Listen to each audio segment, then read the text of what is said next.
History civics के board pattern में क्या कुछ चेंजेस हुए हैं, चलिए समझ लेते हैं with the help of this specimen paper analysis.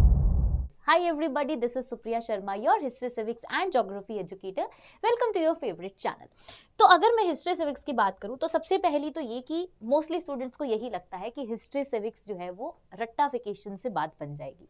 तो यहाँ पर मैं आपको थोड़ा सा करेक्ट करना चाहूंगी बिकॉज इस बार का जो स्पेसिमेन पेपर आया है बच्चा, उसमें सबसे बड़े जो मेजर चेंजेस देखे जा रहे हैं, वहीं पे आपका जो पुराना प्रोसेस जो मैं बोल सकती हूँ कि स्ट्रैटेजी आप फॉलो करते थे वो यहाँ पर पूरी तरीके से कैंसिल हो जाएगी। कैसे, देखिए सबसे पहले अगर मैं 2026 यानी कि लास्ट ईयर की या लास्ट सेशन की बात करूं तो उसमें जितने भी क्वेश्चंस होते थे हमारे, चाहे मैं एमसीक्यू क्वेश्चंस की बात करूं चाहे मैं आपके सब्जेक्टिव क्वेश्चंस की बात क्यों ना करूं, सारे के सारे क्वेश्चंस ज्यादातर आपके रिकॉल यानी कि याद करते रहो और अंडरस्टैंडिंग बेस्ड होते थे।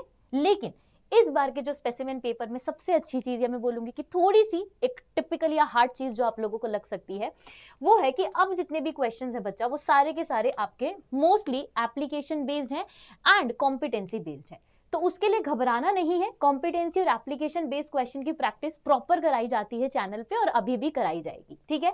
तो इन माय वे तो मैं बोल सकती हूँ कि जो ये पेपर आपका है अब ये ज्यादातर कॉन्सेप्चुअल बेस्ड होने वाला है, रट्टाफिकेशन से जिसको हम रोट मेमोराइजेशन बोलते हैं उस पर काम नहीं चलेगा। ओके, नेक्स्ट अगर हम चलते हैं आपके एग्जाम फॉर्मेट की तरफ, तो एग्जाम फॉर्मेट में जो सबसे बड़ा चेंज आया है वो ये आया है कि अभी तक पिछले साल तक जो क्वेश्चंस देखे जा रहे थे उसमें पिक्चर बेस्ड क्वेश्चंस होते थे, बट बहुत कोई एक या दो क्वेश्चन मिल जाता था तो पिक्चर बेस्ड की बात बनती थी। बट इस बार मैं ऑनेस्टली बता रही हूँ 4 से 5 क्वेश्चन बच्चा, 4 से 5 question in MCQ only if I am talking कि आपको पिक्चर बेस्ड क्वेश्चंस देखने को मिल रहे हैं।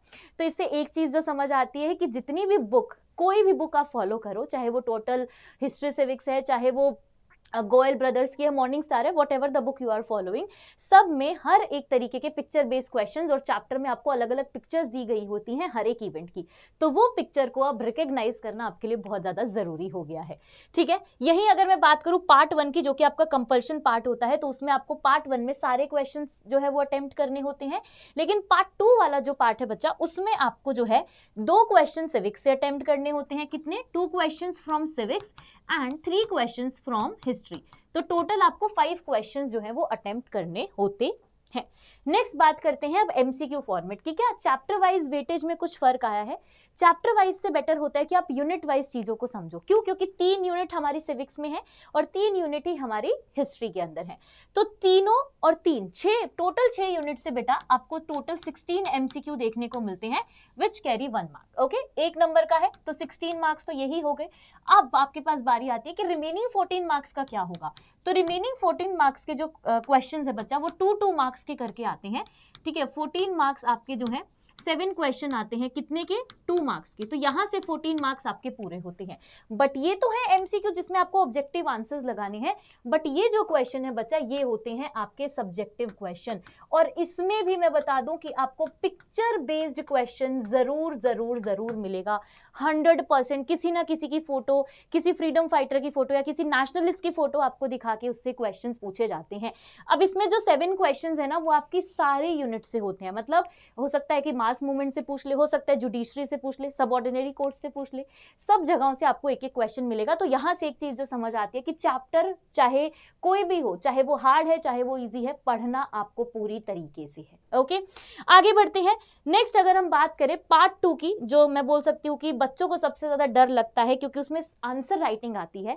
सो प्लीज अभी से आंसर राइटिंग प्रैक्टिस कर लो। और अगर आंसर राइटिंग अच्छे से प्रैक्टिस करनी है तो आप मेरी फ्री क्लासेस को भी ज्वाइन कर सकते हो, जिसका लिंक आपको डिस्क्रिप्शन में मिलेगा। वहां पर हम और अच्छे तरीके से आंसर राइटिंग प्रैक्टिस करते हैं, ठीक है। चलिए जी, तो यहां से अगर मैं आपको बताऊं पार्ट 2 की बात करूं तो पार्ट 2 में बच्चा आपको 50 मार्क्स चाहिए, है ना, क्योंकि 16 प्लस 14 जो है 30 मार्क्स हमने अपने पार्ट 1 से ले लिए जो कि कंपल्शन है। अब आती है बात पार्ट 2 की। अब सेक्शन ए होता है बच्चा सिविक्स का, ठीक है। सेक्शन ए किसका है? सेक्शन ए है आपके सिविक्स वाले पार्ट का। तो अब सिविक्स में आपको 3 क्वेश्चंस मिलते हैं टोटल, लेकिन आपको कोई 2 क्वेश्चन अटेम्प्ट करने हैं। तो अब वो 3 क्वेश्चन तीनों यूनिट से होता है, एक एक यूनिट से। अब आपके ऊपर है कि आपने किन 2 यूनिट्स को उतने अच्छे तरीके से, या फिर आप कभी क्वेश्चन देखकर भी ये समझ पाते हो या ये एनालाइज करते हो कि आपको कौन से 2 क्वेश्चन अटेम्प्ट करने हैं। बट फिर भी मैं बोलूंगी कि पहले से ही ये चीज क्लियर करके रखिएगा, जिसमें मैं आपकी हेल्प करूंगी, टेंशन मत लो, है ना, कि आपको 2 क्वेश्चन अटेम्प्ट करने हैं। तो 20 मार्क्स आपके यहां से बन गए। ओके, अब आती है बारी हिस्ट्री की। अब हिस्ट्री में तो आप बोलोगे कि मैम ऑलरेडी है हमारे पास, क्या है हिस्ट्री में, तो ऑलरेडी हमारे पास 3 यूनिट है, तो 3 क्वेश्चन क्या तीनों यूनिट से? नहीं, यहां पर आपके जो क्वेश्चंस आते हैं वो आते हैं चैप्टर बेस्ड। जैसे कि मान लो फर्स्ट क्वेश्चन आपको मिल गया 1857 वाले रेवोल्यूशन से, फिर आपको क्वेश्चन मिल गया फर्स्ट और सेकंड वर्ल्ड वॉर से, फिर आपको क्वेश्चन मिल गया फॉरवर्ड ब्लॉक से, क्वेश्चन मिल गया आपको मास मूवमेंट यानी कि जो महात्मा गांधीयन एरा वाला चैप्टर है ना। तो अब यहाँ पर डिपेंड करते हैं कि आपने किन चैप्टर्स को बहुत अच्छे तरीके से प्रिपेयर किया है, ताकि वही क्वेश्चन आप यहाँ पर अटेम्प्ट कर सको, एनी ऑफ 3 क्वेश्चंस, है ना। इसी तरीके से आपका जो फॉर्मेट है वो यहाँ से 30 मार्क्स कंप्लीट होते हैं और टोटल 80 मार्क्स का पेपर जो है वो हमारा बनकर आता है।